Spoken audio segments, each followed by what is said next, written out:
Halo,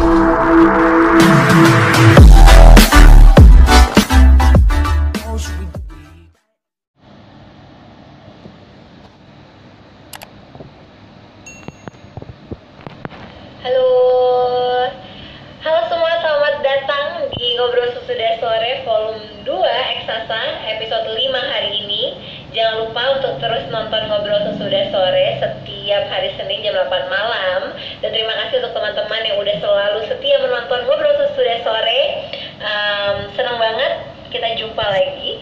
Nah, untuk teman-teman yang belum tahu Ngobrol Sesudah Sore, jadi Ngobrol Sesudah Sore ini adalah sesi ngobrol santai bersama narasumber mengenai topik yang menarik dalam rangka menyebarkan energi positif untuk kalian generasi mikir. Karenanya gue sama Sasa mau mengajak kalian semua untuk terus berkarya, berinovasi dengan kreatif, dan pastinya berkolaborasi agar kita menjadi generasi mikir yang dapat berkontribusi positif untuk sekitar dan untuk orang lain pastinya. Nah, yang spesial juga di program ini, Sasa akan mendonasikan total 150 juta rupiah untuk program penanganan COVID-19 yang dipilih narasumber di setiap episodenya. Nah, jadi hari ini kita akan ngobrol sama seseorang yang menginspirasi banyak anak muda dan hebat banget kemampuan matematikanya. Dan ini juga pertama kalinya gue ngobrol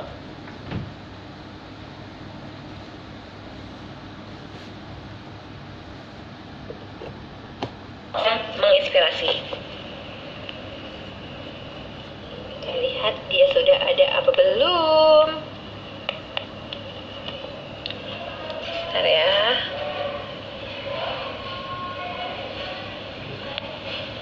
Taruh kita, oke.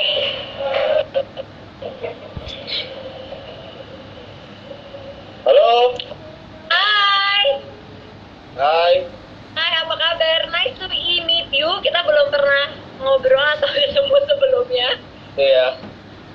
Thank you udah mau ngobrol di Ngobrol Sesudah Sore. Oh ya. Di Jepang. Thank you sih. Sudah diundang. Lo sekarang di Jepang. Di Jepang, Kak. Berarti jam 10 malam. Jam 10 malam lewat 2. Jam 10 malam lewat 2. Oke, sekarang lo lagi sibuk apa aja nih? Lagi sibuk kuliah sih, mainly sama bikin konten lah ya, kira-kira. By the way, lo udah berapa lama ya di Jepang? Sudah 3 tahun lebih. Oh, udah 3 tahun lebih. Dari 2016 September gitu lah, kira-kira. Oke, berarti lo sekarang umur 22? 22. 22, oke. Berarti gue lebih tua. Gue beda 2 tahun. Iya. Akhirnya gue mau wawancara orang yang lebih muda daripada gue. Oke. Jadi lo kan kita sekarang ngomongin soal generasi mikir yang menginspirasi ya, dan banyak banget anak-anak muda yang request untuk gue ngobrol sama lo. Dan hari ini gue mau ngulik-ngulik sedikit sebenarnya ceritanya gimana sih lo bisa kuliah di luar negeri, dan katanya ini semua diawali karena lo pingin banget main ke Disneyland. Ya. Jadi apa tuh hubungannya Disneyland dan motivasi lo untuk kuliah di luar negeri? Hubungan Disneyland dengan motivasi ke luar negeri. Jadi hubungannya itu kalau misalnya cuma ke Disneyland doang nih Kak, ya.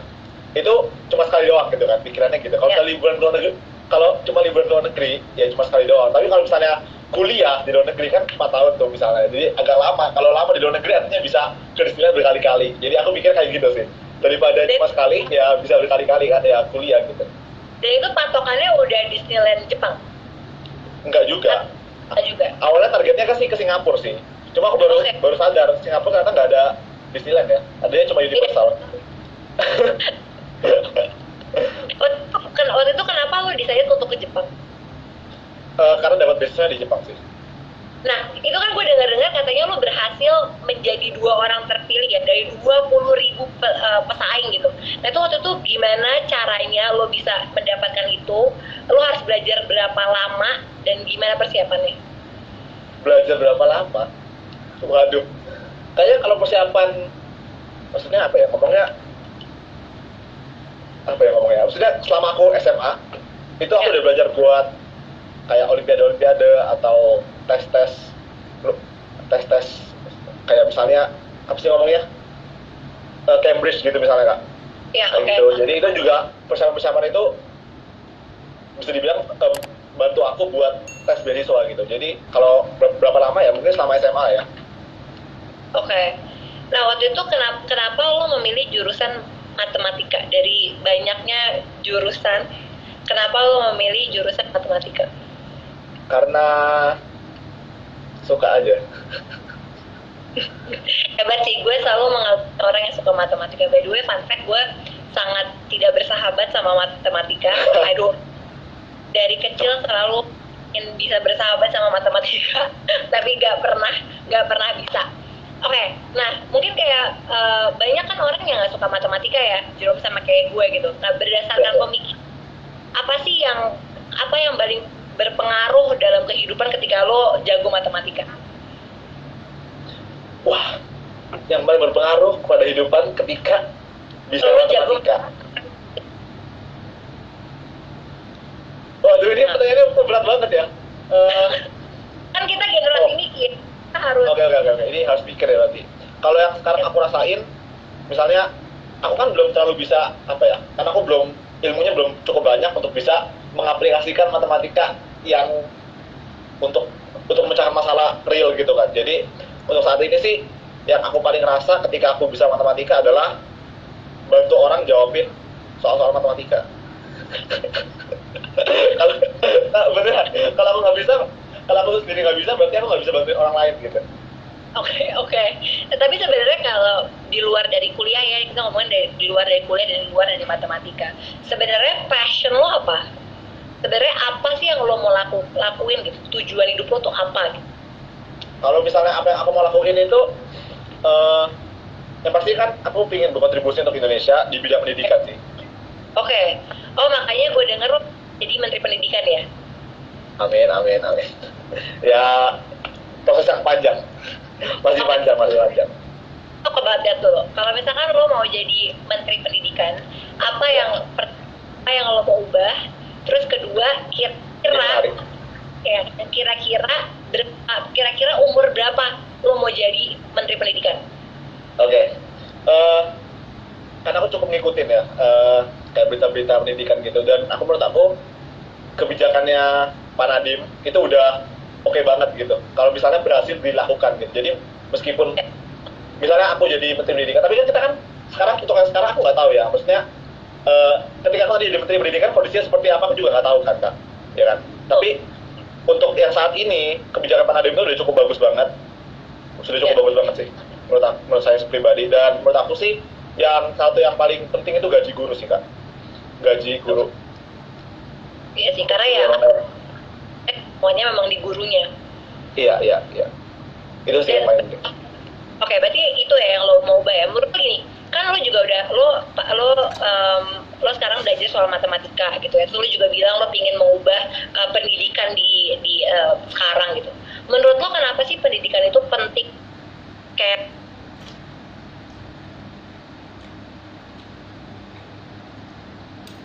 Oke. kenapa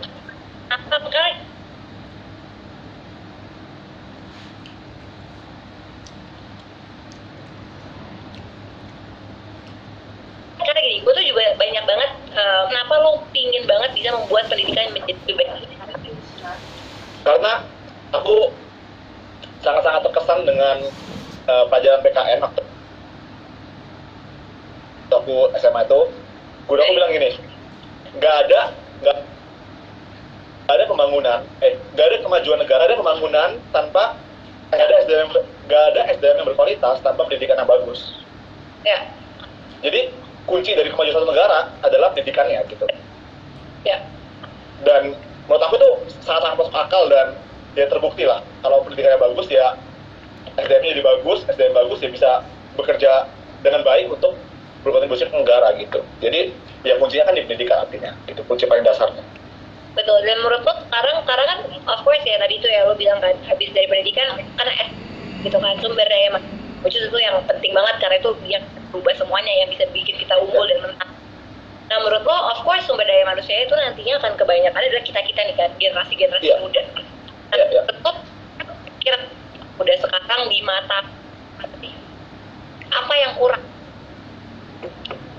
Generasi muda di mataku sekarang Pertanyaan menjebak nggak? cukup menjebak. Sebenarnya potensinya gede sih kak. Ya. Potensinya gede. Dan kalau bisa dibandingin Jepang kan sekarang sedang mengalami masalah kayak penuaan apa sih generasi. Jadi kayak angka kelahirannya tuh kecil, jadi orang mudanya sekarang dikit gitu. Kalau Jepang kan. Tapi kalau misalnya di Indonesia kan cukup banyak Ya. angka orang mudanya. Tinggal sekarang gimana potensi-potensi ini dipakai sih menurut aku, yang mungkin masih belum terlalu maksimal ya. Ya.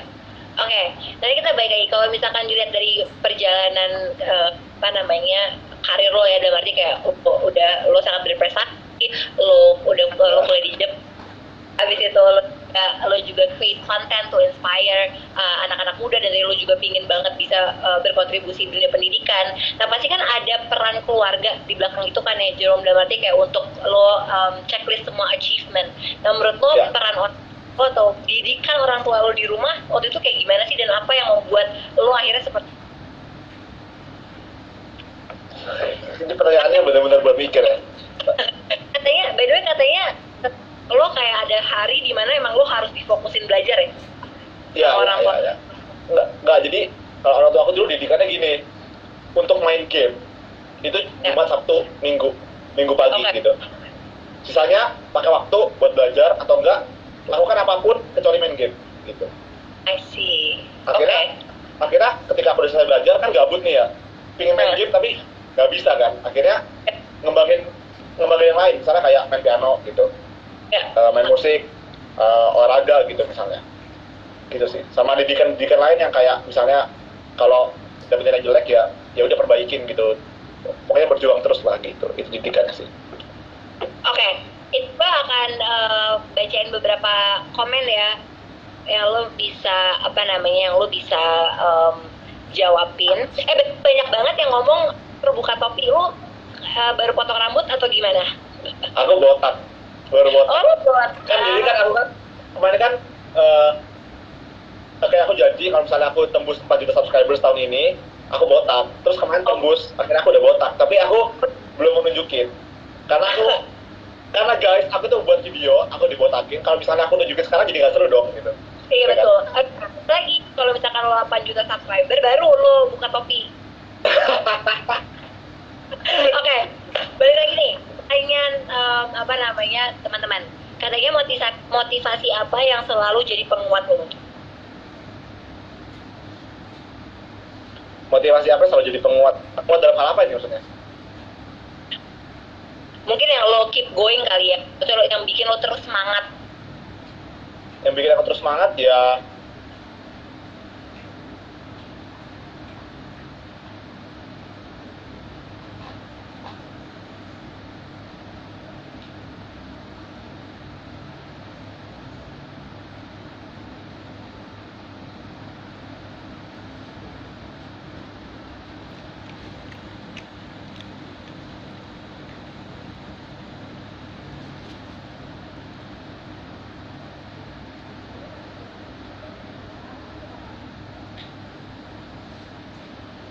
karena Tahun belakangan ini ada nggak sih kegagalan tersebut?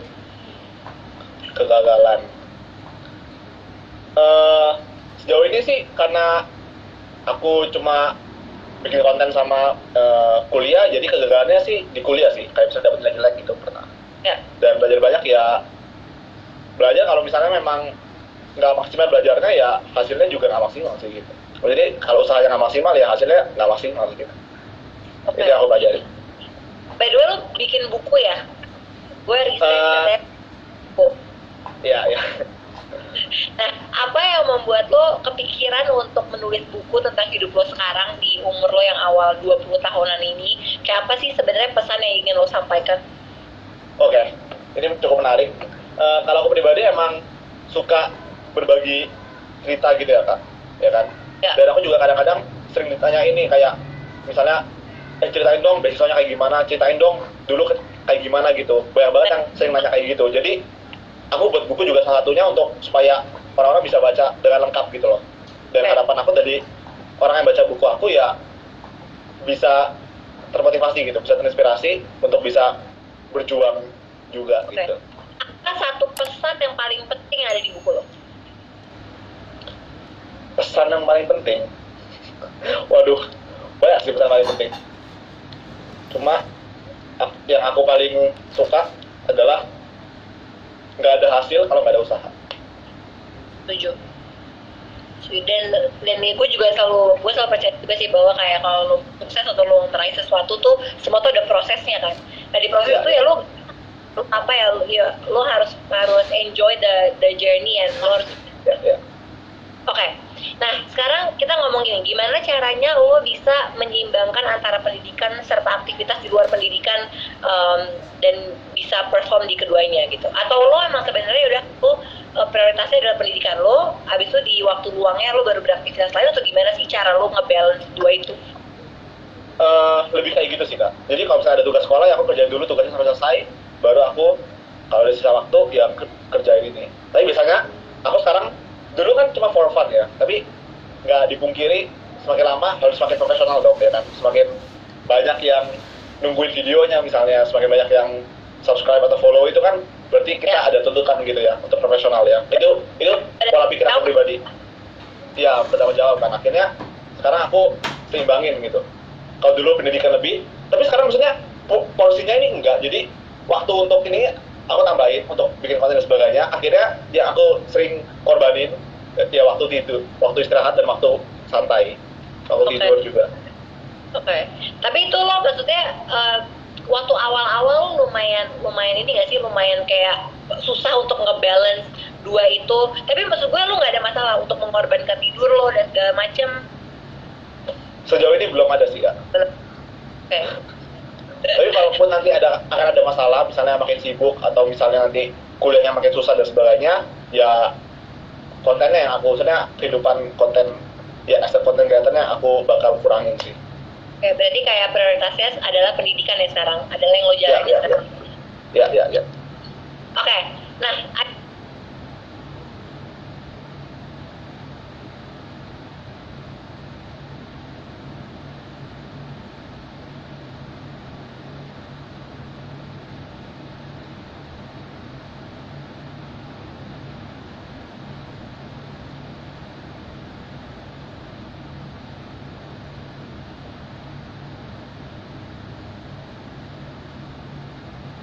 ada nggak sih value yang selalu lo bikin decision atau lo Ada aku apa ya, kadang-kadang ya ada perasaan iri lah, misalnya kayak ini terus view-nya banyak atau viral gitu, tapi aku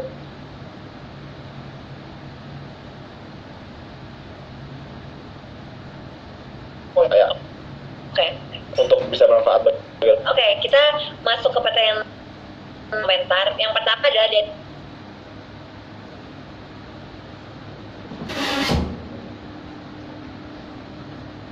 Audi. Katanya Kak Jerome, bagaimana rasa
dengan dirinya lama-lama beradaptasi sih. Kayak misalnya nih, contohnya nih kalau di ya kan, sebenarnya ya itu nilai itu nggak apa ya ngomongnya. Kalau misalnya idealnya nilai itu menggambarkan ilmu, nilai sama dengan ilmu, maka itu penting. Tapi kan pada kenyataannya nggak seperti itu gitu, ya kan.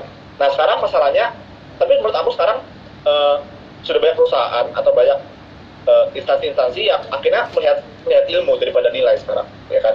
Kayak misalnya ambil contoh Google misalnya, dia kan ngetes kamu gitu, kamu bisa atau enggak, nilai kamu bagus tapi kamu nggak bisa ya percuma gitu kan?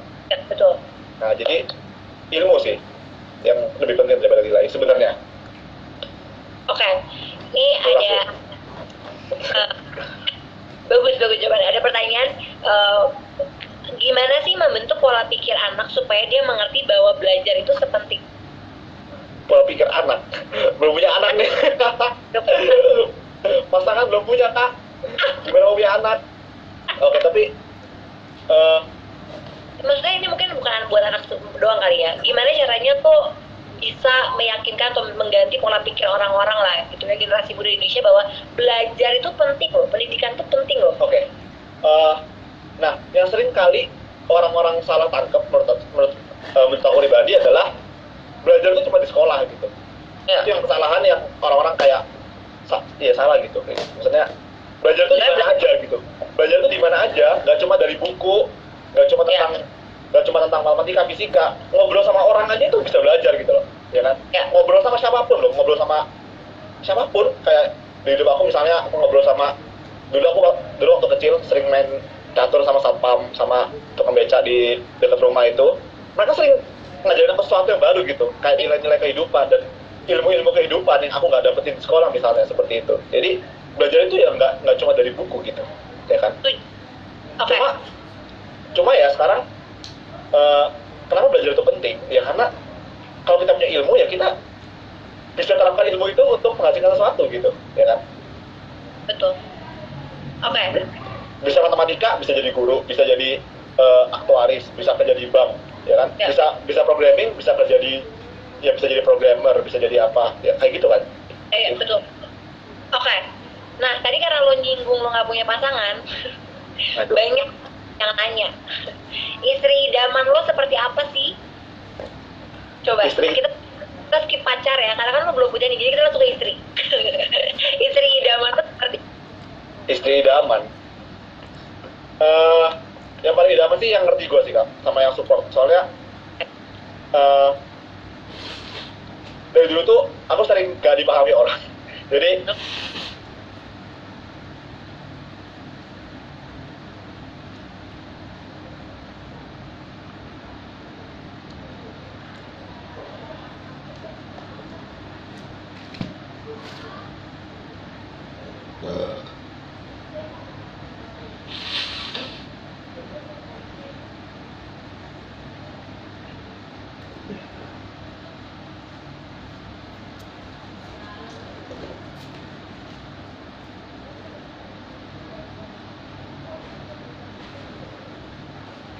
terima itu susah.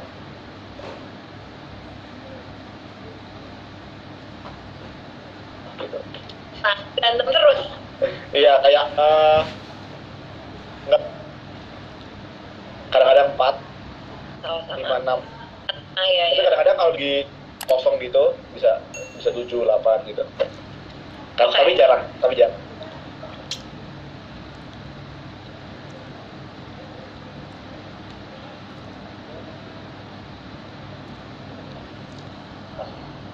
Jarang. Nah, ini banyak banget pertanyaan. Setelah lo lulus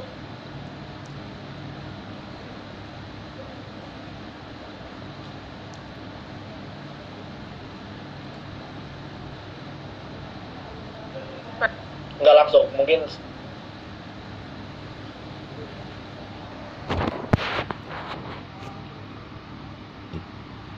ambil jurusan apa dan di mana? education di Harvard. Gue doain lancar ya semuanya. Amin. Oke. Nah, tapi nantinya lo akan kerja di Indonesia kan? Lo pinginnya Iya, nggak pernah? Apa? Pasti ya. Pasti akan ke Indonesia kan? Oke. Nah, ini ada pertanyaan, apa moto hidup lo bang? apa moto lo sehingga bisa lo sampai seperti kayak sekarang? Moto Mungkin kayak ini kali ya. Tadi kali ya yang mungkin sama aja sama kayak Feb lo kali ya. iya ya, yang tadi yang pasti yang harus bisa bermanfaat itu motonya. Oke.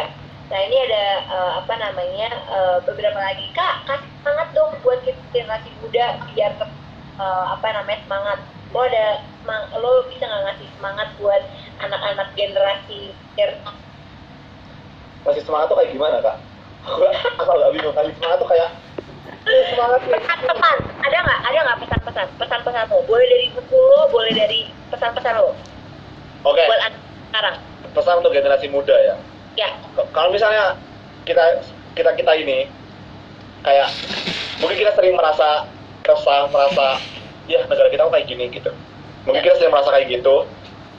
Yang perlu, dan aku juga kadang-kadang merasa kayak gitu, Kak, kayak misalnya lihat berita, ya kok kayak gini sih, kayak gini. Nah, nanti ketika kita ya 20 tahun ke depan, ya 10-20 tahun ke depan, kita yang akan megang kita yang akan mimpin negara kita kan gitu. Ya generasi muda ini, generasi setelahnya. Dan disitulah kesempatan kita gitu. Jadi ya sekarang kita belajar sungguh-sungguh, berjuang sungguh-sungguh, supaya nanti kelak ya ketika kita berada di posisi itu kita bisa menjalankan apa sih namanya, bisa membangun negara kita gitu. ya, catch the opportunity. Gue setuju sih, karena gue juga merasa bahwa sebenarnya sekarang tuh banyak banget, tadi talking buat anak-anak muda ya, saya banyak banget sekarang anak-anak muda pun yang udah memulai, dalam arti sekarang banyak banget Banyak. solusi permasalahan di Indonesia yang mulai dari tahun 18 tahun gitu.